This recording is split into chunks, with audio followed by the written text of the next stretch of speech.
guys, welcome to the Upshot. This is a podcast for dads trying to get it right. My name is Kyle. I'm joined by my good friend Shane, and we like to have conversations to help other fathers learn how to become better dads. I want to invite you guys to text the word Upshot to 97000. You'll join our text list to receive more updates and communication about how we are continuing to evolve the Upshot and give you more and more resources here in 2024. And now, here is today's episode.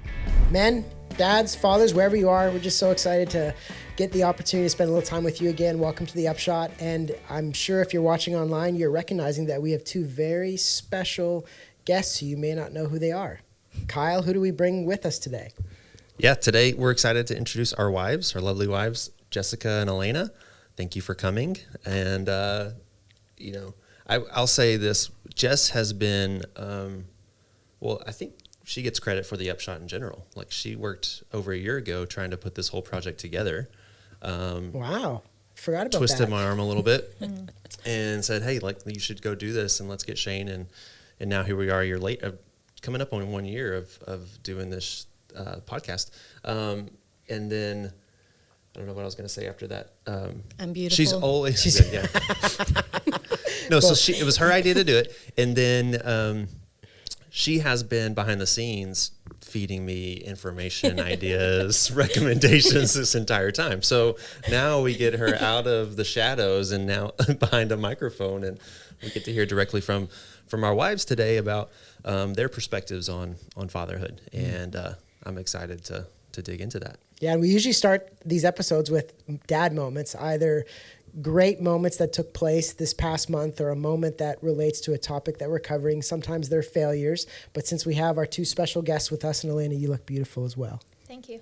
We thought it'd be a great idea to share mom moments, whether they're embarrassing or powerful moments. So Bring it. Who has more courage to go first, you or me, or more stupidity? I'm still thinking, so you go. Oh, well done.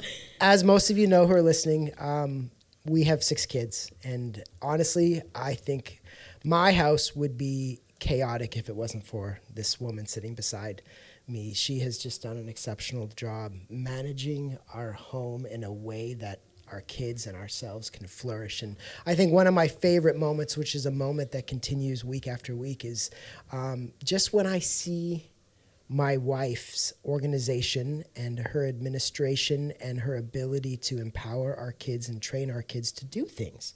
Like I can't remember what day of the week it was when our kids were younger, but there were moments when we would see our 4 oldest boys when they were very little all doing chores. One of them would be vacuuming, one of them would be putting the dishes away, one of them would be dusting, one of them would be doing laundry, all at the same time. And we're talking like really young, like 2, 3, 4, and 5, these 4 little munchkins. Well, 2, they were dusting. But yeah, are running around our house doing chores on their own, like checking a chore chart, checking it off. One of them would have to like lean into the dryer because his legs weren't long enough to get, so his feet would be dangling off the ground, shaking as he's trying to get the clothes out of the dryer into the laundry basket. And she trained them to do our dishes at such an early age that it was amazing to watch them empty the dishwasher. But at the same time, it would be rare that we wouldn't have multiple days go by without some dish breaking. Because you're so grateful that these kids are doing the dishes, but they would break everything. So our entire cabinet of dishware was just a variety of different types of cups and plates. Well, we eventually got plastic. Yeah, we did eventually get plastic because they would break everything, but it was just so fun and exciting. And one would have to stand on the counters. And they would pass and the to other the one other would one. pass it up so that they could put it up in the cabinets. So they'd like teamwork. I guess that works when you have 6 kids. Yeah, and it's just standing back and watching these moments of like, my wife is training these children to be adults at such a young age to take care of responsibility, and it's just one of my favorite moments is watching her do what she does so incredibly well. And if that was me, our house would look very different. Nothing would get done. So my moment is just I find that funny because you see it as such an edifying thing, and I looked at it more of a selfish way. You just didn't want to do it yourself? Well, in that I'm going to have 6 kids. I'm not doing all their work for them. They're going to learn to carry their load around here. So that's awesome. How did you do that? Like, were you standing right next to them watching the assembly line work? Or As they're learning, Yeah. yes, I'm doing it along with them. But then when they would get to a point where they had mastered it, I usually by that point I had another kid that I was starting to train doing something else, some other area, it's like, you guys do that while I because we also homeschooled. It was like, I'm going to get this grading done. You guys go do the dishwasher for me and feed the pets and like get your list done while I'm like nursing a baby or I was always busy. And she believed It's not like in I was just sitting around saying, you missed a spot. You know? My feet up on the... Yeah. We said the kids vacuumed the house. That doesn't necessarily mean they did a great job vacuuming the house. Well, and if they didn't, it's like, do it again. Yeah. And she believed in them. Like she thought her 2-year-old could do some of these things. He could learn to dust. Yeah. And she believed and empowered him to do it. Yeah. Lots of praising. Good job. Yeah. Lots of praising. That's awesome. Do you want to just go around the room? Let's and go. I'll end up with you? Yeah, let's go. Okay. So for me, this goes back all the way to so I've always wanted to be a wife and a mom. That was like my ambition as a little girl. And I can remember in the hospital with our very first son, Jonah. This is over 21 years ago. And they delivered him and they put him in my arms. And I'm not joking you. I looked up at Shane and said, let's do it again. Like I couldn't wait to just experience that whole thing again. And so he was like, the doctor was like, you need to wait a few months to let your body heal. So we did that. And the moment the doctor said go, it was the moment the doctor said go, we went.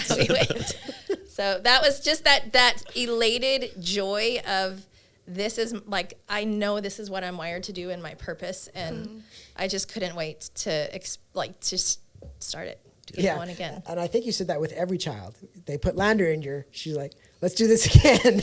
Go for 10. And that time you were like, Well, I think I can, I think if you would have far more kids than we have today. Yeah, if we could have afforded if finances weren't a challenge, or our mental state, or at least my mental state wasn't a challenge. So, we would have far more kids. Yeah.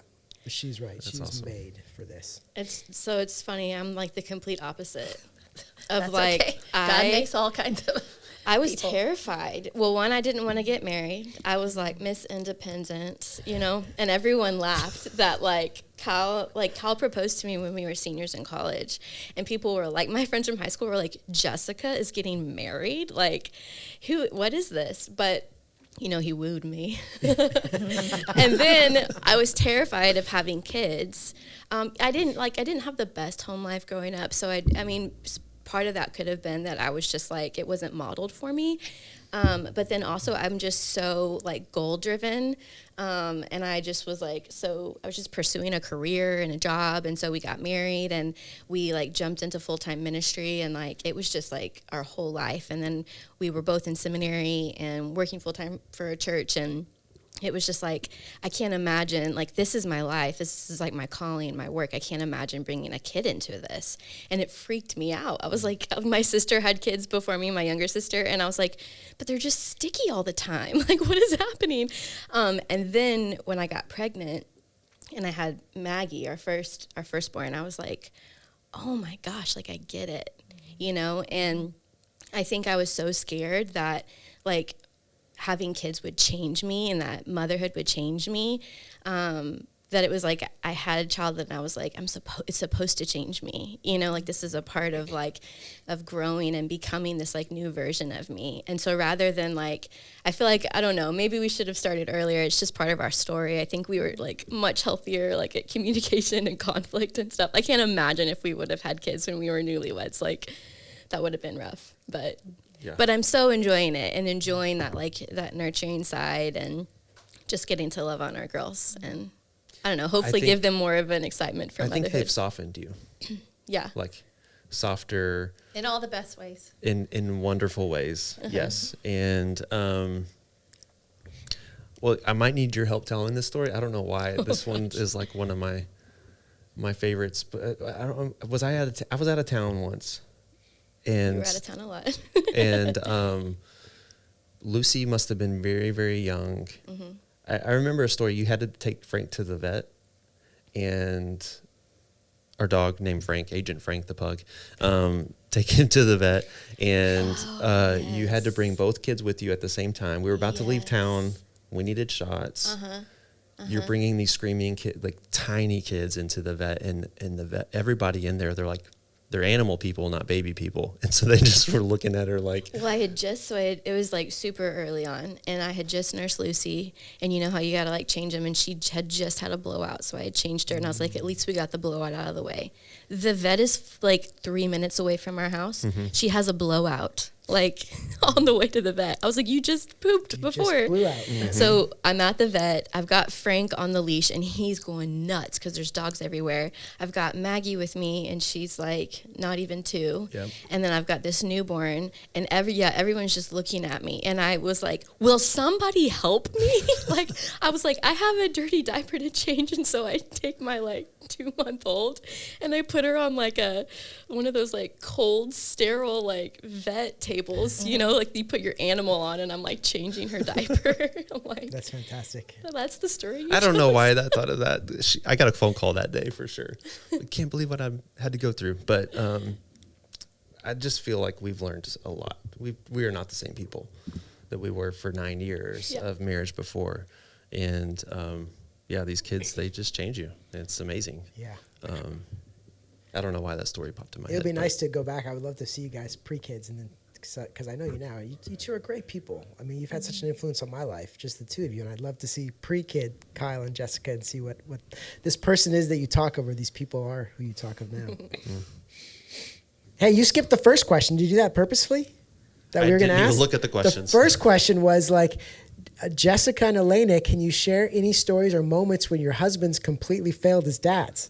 Like, before we got serious, this was really important, and maybe you were trying to avoid it. No, unintentional. And I'm pretty sure Jessica has some ideas, stories that she could share with all of us.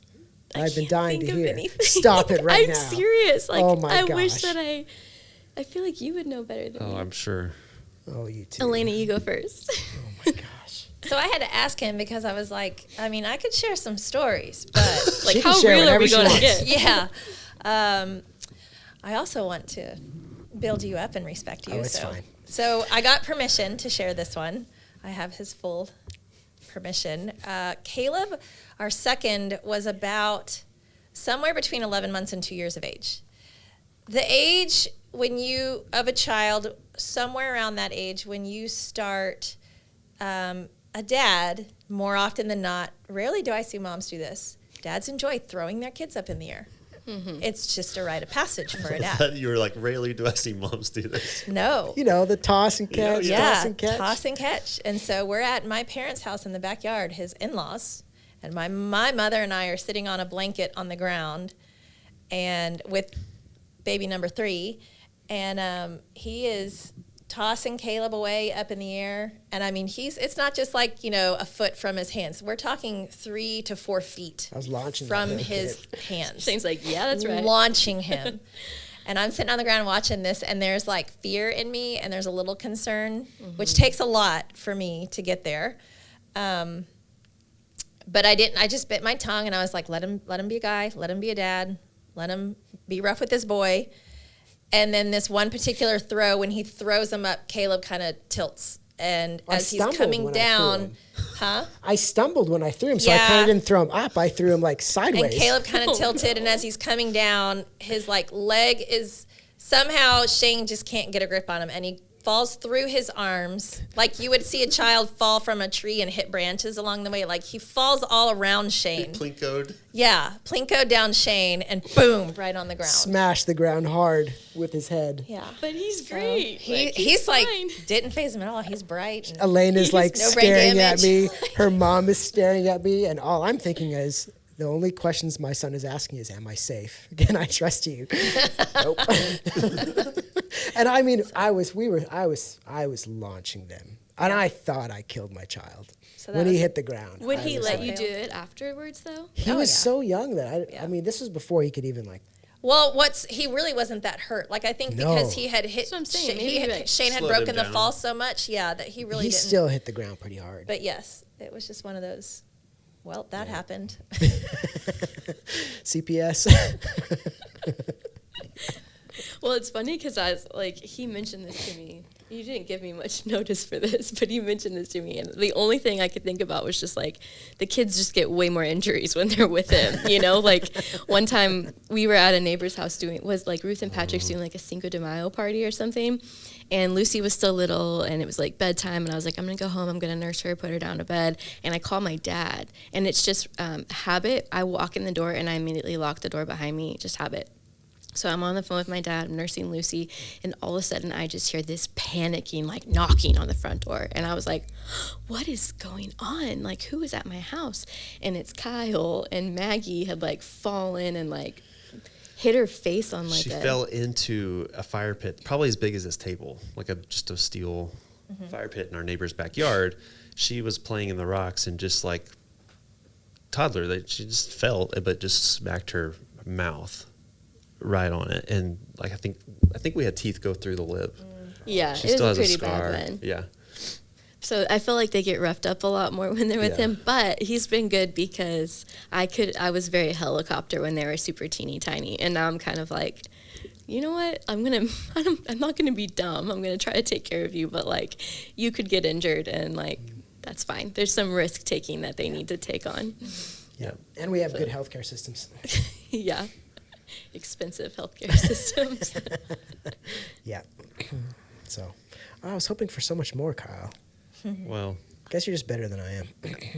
probably. We're still in the beginning stages, right? Like, No, granted, yeah, you have a good decade y'all got on us. 6 so. kids, we've got 2. It didn't take me long to fail.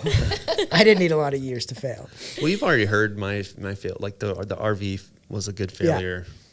Oh, locking Maggie in the RV. Yeah, that's Yeah. fantastic. Yeah. Let's jump into it.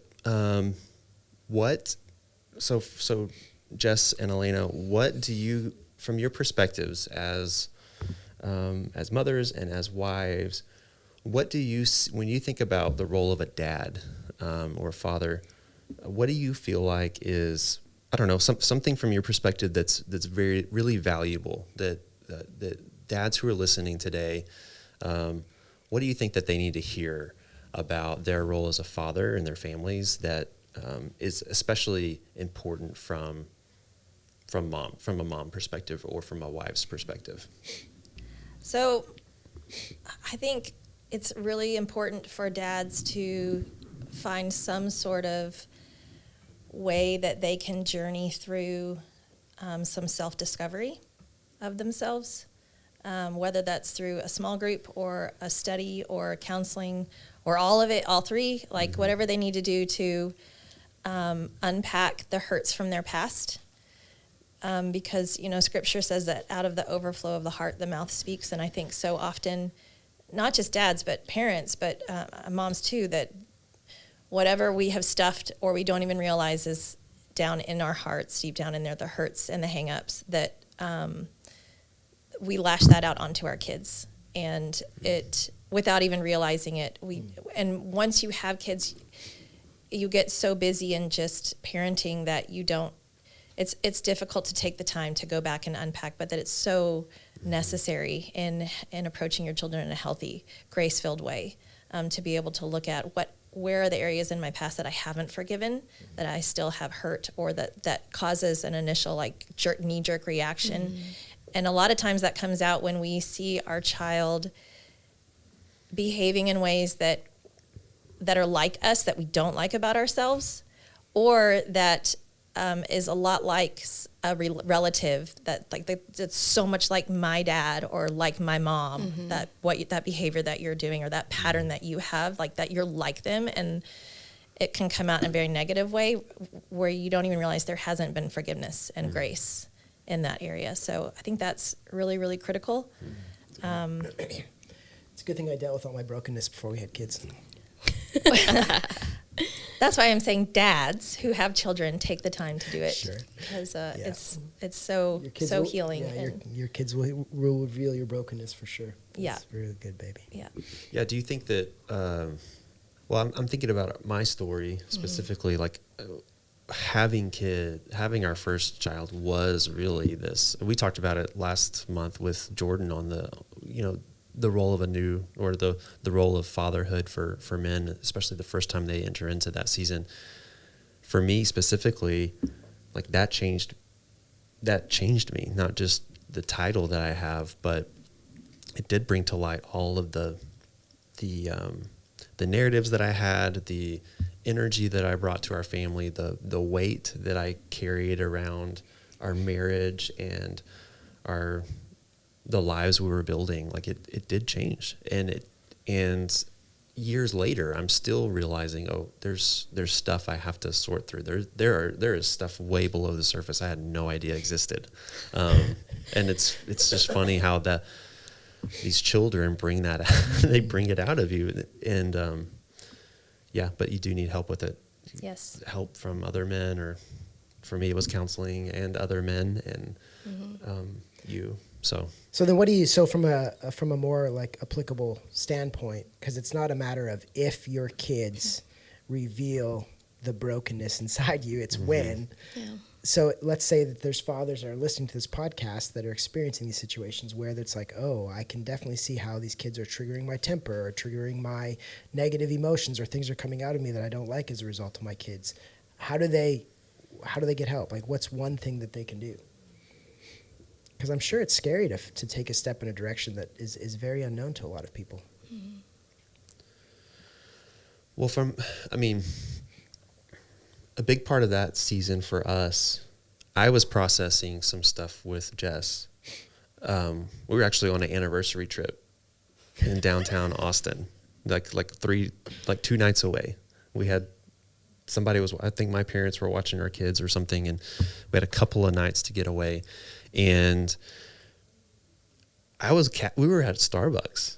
We were like ending the trip. It was so the fun. End of this trip. We had such a great weekend, and I'm at Starbucks, and I'm like, "Hey, I think you noticed like I was being bothered by something," and I'm like, "Yeah, I could just tell something was off. Something's going on." So I'm just processing out loud, and I think I hit a nerve with you, and you were like, "Yeah, it terrified me." Yeah, just scared her, and it was because of your reaction to what I was saying, and we processed that over a couple of conversations, but it because I was vulnerable, and I thought I was just venting, and then she took it as like, no, there's something else going on here. There's a lot more to this than just venting, and instead of getting empathy or compassion from her, I got fear. And that terrified me, and it was like, okay, this is maybe a little more severe than I thought, or important. And so the mirror, I think to answer the question, I think you need a mirror. You need to, I think we become masters at like, we've pushed that stuff down, or we have rationalized it, or made excuses for it, or blamed other people, and or we're just blind. Or we're just ignorant showing to it. us, yeah. Yep. And in that moment I thought I was venting, and what she showed me was like, no, Kyle, you're not okay. Like there's something not okay about this, and I cannot do that. I cannot do that work for you. Mm-hmm. How'd you respond? Because that's hard hearing that from a spouse. It was tough. Well, there was that conversation, but the entire month was just a month where we were being pressed. I was super busy here. You were at home with the kids a lot more. We just had a lot going on, and we were like ships in the night for like a solid month. And then there was a time where I was praying for you, and God put something on my heart, and I came to you and confronted you, and it was just like initially met with a lot of like defensiveness and stuff, and I was not kind, and I was like, I think you need to go to counseling, and you were like, what? Like upset. Like anyone would be. Sure, when you're getting like, so that's not a dig at you, Yeah, I think my reaction was like, I've never told you to go. Like of all the fights we've had, I've never been like, go to counseling. And so I was very defensive about that. Yeah. But he's quick. Even when he rarely gets defensive, but when he does, it's like he'll process for a little bit and be like, okay, I'm sorry. Like he owns his part better than anybody that I know. But that's kind of how it went down. Yeah. Yeah, mentoring. There's a great book, Emotional Intelligence. That's very eye-opening. Celebrate Recovery is a great program that a lot of churches have here. I think for guys, LDG and the journey, like going through that. It's good. Mm-hmm. Anything else you want to add? No, I just think that was great advice. Working on what's inside of you makes dads better. Definitely. Any ideas from you, Jess? What do you think men need to hear from a wife or mother's perspective? I think I have like several notes on here, all these like little things maybe, but I think what sums everything up is like, for me, like, I love how you like pursue relationship with our girls and relationship with me. And so I think for dads to pursue and prioritize relationship with their children, I think there is just, culture portrays dads sometimes in this like super like bad light. Like the dad shows up and he's like dumb, he's disengaged, he's like disrespected. Honestly disrespected. Like the wife is the only one in charge and the wife's the one running the ship, and the kids are going crazy and the dad's just like whatever. Making jokes about it. And like popping a cold one, and disengaging. And I just think like, I hate that culture has done that. I mean, it usually is speaking to some kind of truth, but I think for, even like the gender reveal videos that people post and that are going viral, like you see all these videos of like dads and like the gender reveal comes and it's pink and they're like disappointed. Mm-hmm. And I'm like, oh, like I would hate one day for like that daughter to one day see like disappointment on her dad's face. And I think oftentimes it's like, dads or men are like, well, we have kids because my wife wants to have them. Like, this is my wife. All she wanted to do was be a mother. And so I just want to make her happy. And so I think there is like a little bit of softening that can happen in a man whenever they have a child. And I think especially like daughters soften men. Like I've watched like his brother soften. Their first was a son and then they had a daughter and he just like got goo over her. And he was like, I can't help but buy all these bows for her when I go into Target, And so I just think for dads to like open themselves up and to allow themselves to be vulnerable enough to pursue relationship with their child.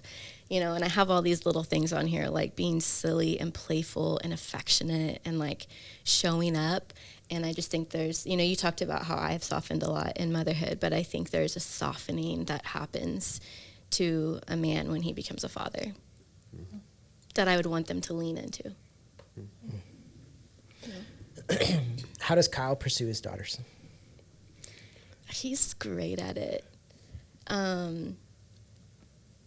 I think Kyle is so good at like playing with our kids. It's hard. I imagine sometimes I like want to live for the days when my girls are older and we can have these like really important conversations, and when they're really little and like can't formulate sentences fully, it's hard because I'm like, I want to talk through all these like tough issues.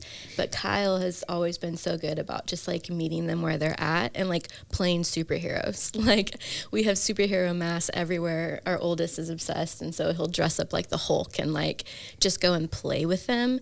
And it's like, that is so meaningful to kids, like when they're that young, just to, to watch their dad take time and not just tolerate them, but like enjoy them,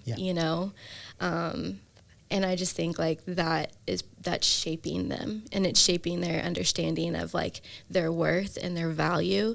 And it's shaping, hopefully their expectation for like how to be treated like later on in a relationship. Way to go, Kyle. Yeah, call me Hulk. No, I've got other words to use to describe you. I do think though, like when we hear over and over again, like what our little children need is our presence, and I think there are very few things that communicates presence to a young child like play. Mm-hmm. Honestly, like there is nothing better that you could do for a young child as a father than playing with them. Mm-hmm. Yeah. So, and that story is a great reminder. I think for little children to. This season is a lot of playtime. It is also a lot of frustration and stress for me. As a dad, I get this we're in a season where it's very easy for me to go to stress mode because I've got carrying around work or we're carrying around things that we're talking about in marriage and all these other commitments. And then you throw in a preschooler or a toddler who you're also trying to discipline or to train to do, like you have responsibilities too, and you're neglecting them or you're not contributing, you're not obedient. And so if I allow all of the other stress or the stress of like comparing, my success in training this child, that can quickly overwhelm me. And I realize, like, okay, I have not, and especially like with our oldest Maggie right now, she's in a season where if I don't take time to connect with her, then she is disengaged relationally from me, and we're just gonna butt heads all day, and everybody's gonna be angry and grounded and upset. Like we're gonna feel bad. And so the playfulness and the presence is an important. It is so enjoyable to connect with our kids, but I think it also feeds and nurtures their connection with me. And and sometimes it's unfortunate because I guess where I'm going with this, it's unfortunate that it takes the stress and the collision of our wills for me to recognize, like, oh, I'm not connecting with you right now. You don't feel seen. You don't feel, you feel like dad's just ganging up on you. And that's often the kind of thing that helps me reset. Like, okay, I got to check a lot of stuff somewhere else and just be with her right now, because she's not thinking correctly and we're not in a right relationship right now. And so maybe we need to go play or go for a walk and how do we need to reset this stuff? So the play is good, but I think it's like so helpful for me just in a connection perspective with them. How old is Maggie? She's almost 5. Yeah, I was reading an article, and it talked about like 90% of brain development takes place before a child is 5 years old. Mm-hmm. And so, and the questions that a child that's below the age of 5 is asking, whether subconsciously or consciously, is, do you see me? Am I loved? Mm-hmm. Am I safe? Can I trust you? Mm-hmm. And honestly, I think there are very few things you can do better in answering those questions than playing with your child. Yeah. And our kids don't understand when we come home with all of the stress and the anxiety that we carry from our jobs. How can I afford the bills this month? Yeah. What do I do about that meeting tomorrow that I'm not looking forward to? Our kids, they have no idea. All they will see is, why is my dad disconnected? He must not like me. Right. He must not want to spend time with me. Mm. And so I think what you're doing is incredibly important, the playing. Yeah. So keep it up. Thank you. So I have this, I don't know if you've seen this one, Alana. I know I shared it with Jess. We talk a lot about fathers and sons, but I'm curious to hear from a woman's perspective. What is the role? What's the significance of a role between a father and a daughter? Mm-hmm. And from your perspective, would love to hear you shed a little bit of light on that. And because we have our experiences, but would love to hear it from some women. Yeah, this just kind of goes back to what Jess was sharing earlier about how a dad's engaged presence gives them so much security, far more than I think dads realize the weight of it. It helps a girl to know, I made some notes, it helps a girl to know who they are in their role with their Heavenly Father, in their role of womanhood, and in their role of nurturing the next generation. And seeing a strong male dad in all the best ways carry out his calling, it gives her a security in her calling. It will give them more strength to stay true to who they are and to remember whose they are when the world bombards them with the conforming influences and the wiles of the world. It will also prevent them from one day choosing a man who will treat them poorly. How they've seen you treat their mom and how they are treated by him will impact her in really, really strong ways. And I can't, I was going to get into something else, but it's under another question that we've got later on, so I'll stop there. That's good. Yeah, I think I would say, a lot of what I've got written down on that is very similar. And I just said, like, that dealing with the opposite sex is, like, a part of life. Like, whether it is a future boyfriend or spouse, whether it's a friend, a coworker, like a boss, I think there's going to be like male-female relationships, and you have to figure out what that looks like. I think something that, I don't know, is maybe connected and a little bit different is I have issues with like men in authority just because of like, my own past of like the way that my dad related with me, just very authoritarian, very demanding, kind of like didn't work on his stuff, and so his anger and everything kind of came out on me. And so I even think through like my own lens and my own experience of like, I think you have an opportunity to shape like the way that they understand authority.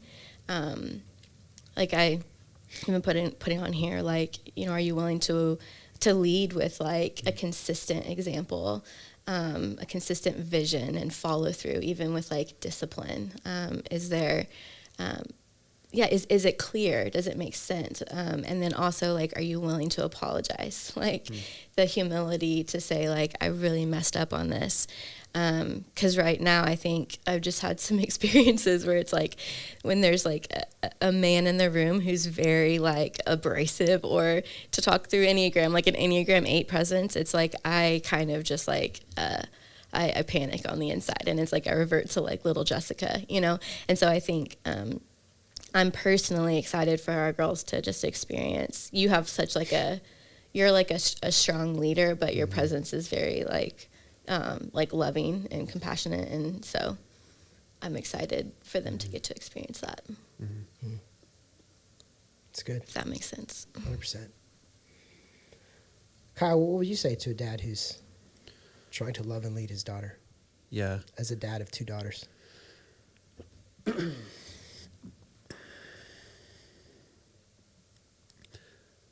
Yeah, I think I would, echo similar sentiments that y'all have mentioned. It is affirming to hear from you both. I would just say, I want to give my kids a great perspective on what a husband. I want to give my girls a great perspective on how does a husband act and treat their wives. I want to model. I'm just thinking about modeling here, really, for my daughters. Yes, there's something about the parenting perspective, like security. I want them to feel confident. So there's like the same parenting stuff that we would offer children, like that's all important. But beyond that, I want to give them an example of what does it look like for a husband to love their wife. That's an important one. It's not always one I get great. We're wrestling with how to nurture our marriage in the midst of raising preschoolers and toddlers, and that's hard. That's a hard line to walk. But man, when I look at society and I look at the images of dads today, like you talked about in culture, I don't want my girls growing up and then thinking about, okay, well, I have to go get a husband that acts like that. This is what a dad's role is going to. This is as good as it gets. No. And, and we've got close family and friends who, women, sisters and cousins who, the men that they are attracted to and are choosing to start families with, like, it's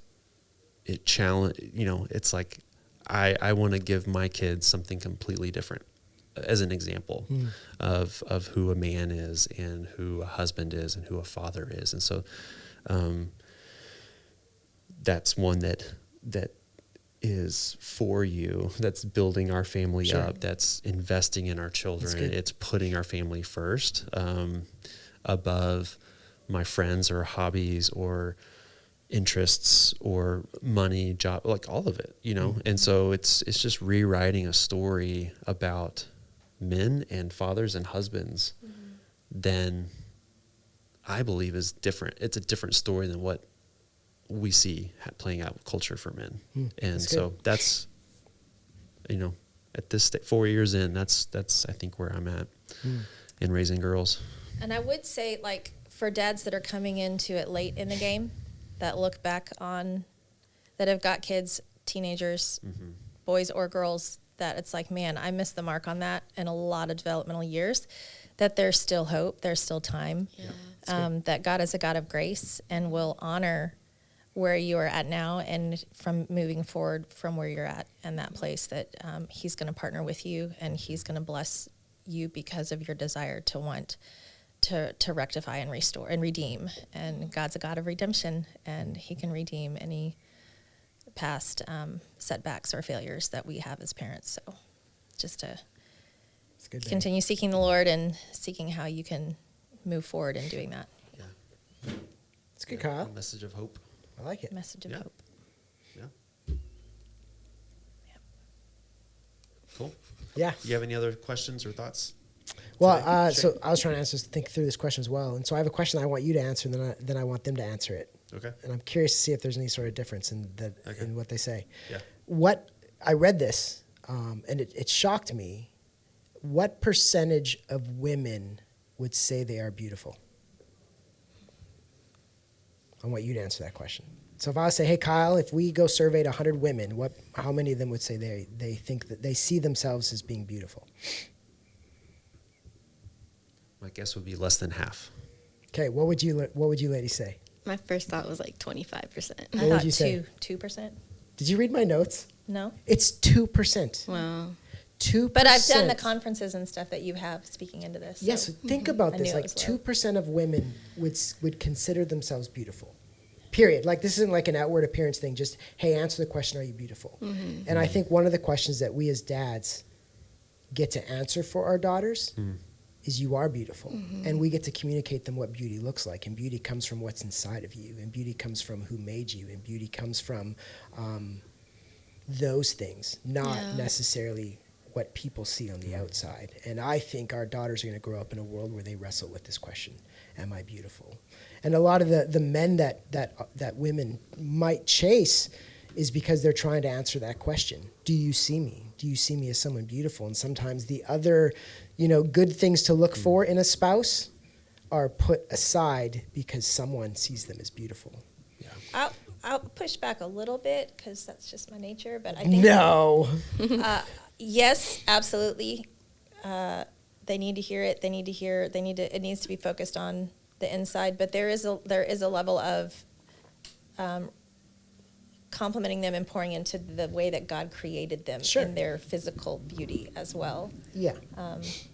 But I want them to know, like, your as hair a looks whole. so pretty. You have such beautiful eyes. Those kind of things. But on a whole, I want them On a to whole, know that yes. you are beautiful Yes. just the way you are. Yeah. Mm-hmm. And it's not something that you necessarily have to chase for the rest of your life. Right. Or pursue. Know that when your daddy looks at you, he sees a daughter that's beautiful. Well, and you know what? It's funny because our girls, so Maggie's our oldest and she's kind of like tomboy, whatever, like doesn't really care. Lucy's our youngest, tutus, pink, twirls. I don't understand how kids are so different with the same parents. But both of them, like Maggie got a bunch of hand-me-down princess nightgowns, and every night she would go and put her nightgown on, and she gets ready in her closet, and then there's like a reveal. She opens the door, and I'm usually in there with her, and she's like, I'm gonna go show daddy. And both of the girls, their instinct is when they are dressed up, when they have tutus, they need to go show daddy. Yes. Yeah. And I don't know if that's something that I was like, you go show your dad. Like, I don't know where that came from or if it's just kind of this thing in them. But, like, anytime they're dressed up, it's like they need to go and, like, twirl in front of Kyle. And Kyle, it's like I watch him and I'm like, and he, gives them, like, his full eye contact. And he's like, wow, you look so beautiful, and you can just see the look in their eye of like, okay, like They're asking the question, do you see me and am I beautiful? Yeah. 100%. Well, and I remember there was one night where I was distracted, and Maggie was like kind of following me around, and I'm like, "What are you just?" I had to tell You're him. annoying I me. was And like, Jess said like she needs to hear from you. Like it's important for her to hear. And it was like in that moment And that he all made sense. Yeah, he was trying to get Lucy to brush her teeth. He was doing something. But I was like, she needs you to like look at her right now. And he was like, but he switched and was like, oh wow, like Yeah. And it's crazy because when I was pregnant with Maggie, like a prayer desire I had for her was like, and I didn't even know how to articulate it, but like all the selfies and stuff that girls will put on social media, I was like, I just don't want her to feel like she has to do that. And I didn't know if it was just like, I'm so silly and like, to put a selfie up there, it just is so not like my personality. But I think what it was rooted in was like, I didn't want her to feel like she needed to post pictures in order to get feedback from other people of like, of how important she is or how valuable she was or how beautiful she was. But instead I'm like, I hope that she's a girl that when she's a teenager, she can just be goofy and silly and comfortable in her own skin because she knows who she is and who she is, you know? That's good. Kyle, you're beautiful too. Thank you. You're welcome. It's the mustache. I think Shane wants you to tell him he's beautiful. Am Shane I? needs Yeah. to be seen Yes. right You now, see me, Kyle. Yes, I see you. What other questions do you have? That's all What's I on had. your On list? that's it. Okay. One thing that I forgot to hit on was this idea of, so I wrote a quote down, the greatest overall influence you will have on your children will not come in a role of as a dad, but as a husband. So much security is hardwired in a girl. And this is me now. Sorry, that was the end of the quote.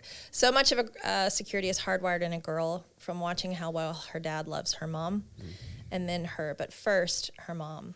If you love your children, you must make the husband's wife relationship priority. Letting your children know that dad loves mom and mom loves dad, it's more important than anything you can buy or do for them.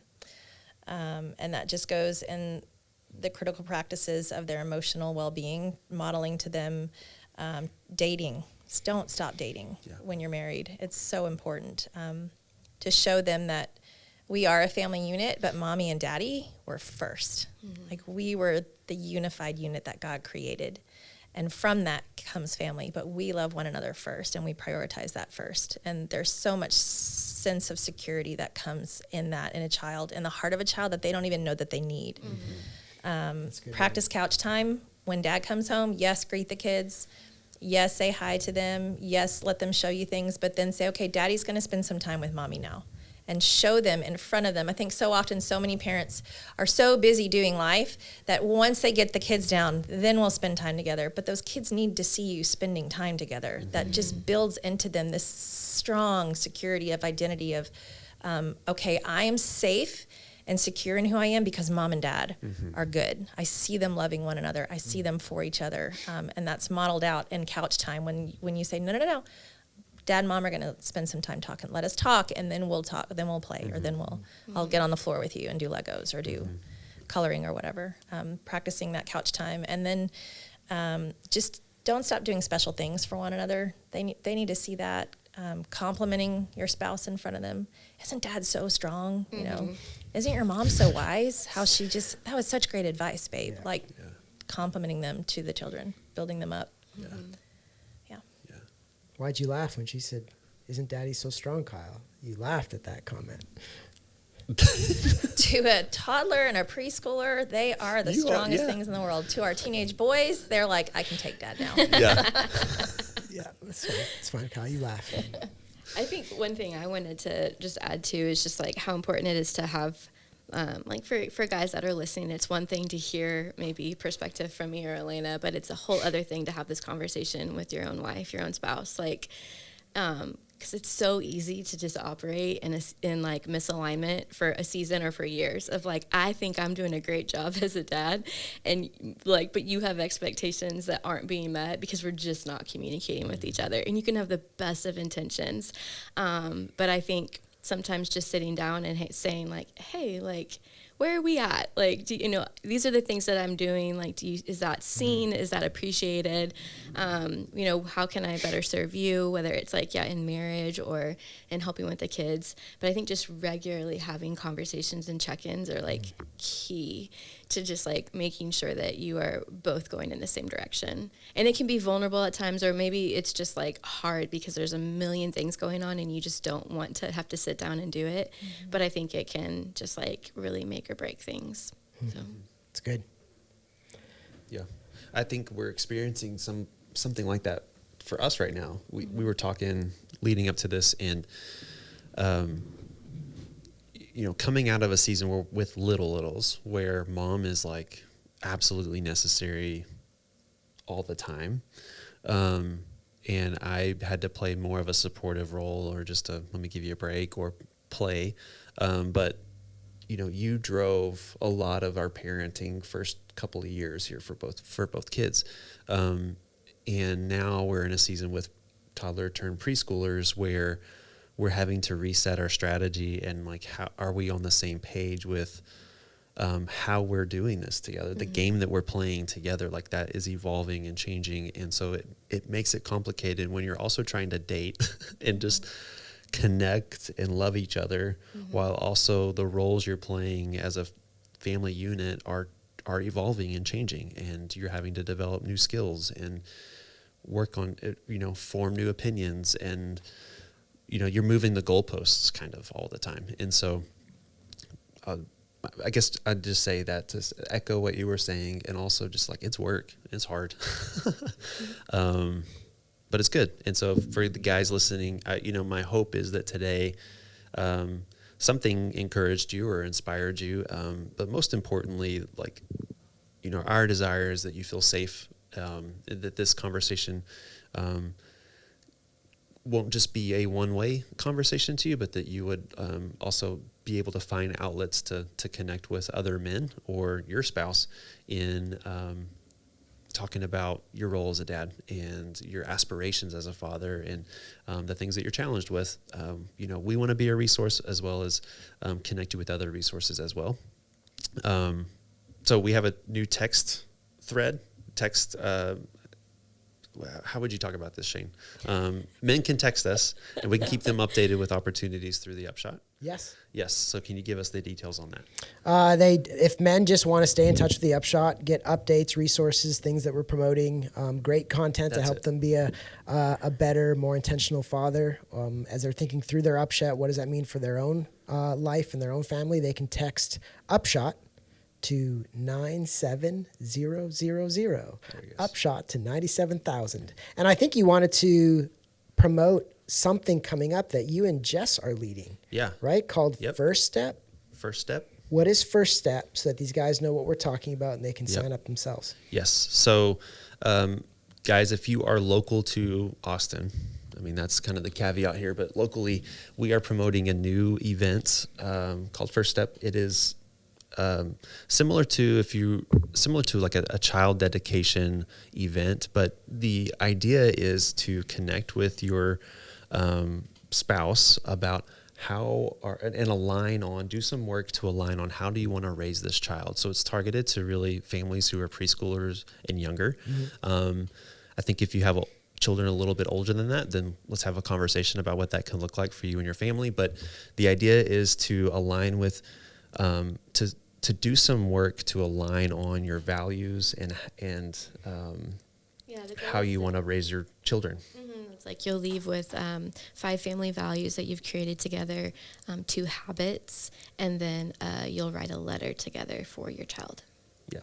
Which I love that level of intentionality. It's not just child dedication. You are coming alongside parents as they think through what does it look like to develop family values, and how can we commit together to supporting the development of this child. It's fantastic. Yep. So First Step is actually an event where you'll actually read those values together as a family. You'll have your whole family there together, get to read the letter, the values. What was the third one? I'm blanking on it. The habits. So you're setting kind of the bar for this is who we want to be as a family, and doing that within community. And so if that's something you're interested in doing, we do have 3 meetup opportunities beforehand where we're going to get together with families who are going to participate in this event. If you want to participate, then join us for one of the meetups where we'll actually workshop these ideas with you. So Jess and I will lead those, and we'll just workshop what does it look like to create some habits or rhythms for your family. We'll have some resources, templates, but most importantly, an opportunity for you to have conversations with other families in the same season of life as you, who are also trying to create this for their homes and their families too. And so those dates are all online. You can go to npaustin.com/what's next, and there you can find information about the First Steps event, as well as the meetup opportunities beforehand. And you don't have to go do the event to attend one of these meetup workshops. So anybody can drop in on that. There's childcare provided. It's free, I think. And hopefully you can connect with some people in a community that are aligned on trying to be intentional with the family that you're building. So and meet other dads who are just trying to get it right. That's right. Yeah, That's why we're the here. whole idea. Yeah. Cool. Jessica, Alana, thank you so much for joining us. I think Kyle and I will be open if you guys want to take over the podcast. We'd appreciate it. Yeah, I'm good. Kyle, anything? That's it. All right. Thank you guys. Dads, thanks for joining in. We're sure grateful for the time we get to spend with you. Hey, dads, thanks for tuning in to today's episode. Kyle and I are honored to have you, and we hope you took something away from the episode. Wherever you are, we appreciate your support. So go ahead, hit that like button, the subscribe button, or whatever button is in front of you with the technology you're using. And if you wouldn't mind to let us know that you're actually tuning into this podcast, we would love it if you would text the word Upshot to 97000. That won't just let us know that you're listening, but it's also a way that you can subscribe to any updates or resources that we will have coming down the pipeline in the future. Again, guys, thanks for tuning in. We hope you have a wonderful week, and we can't wait to see you next time.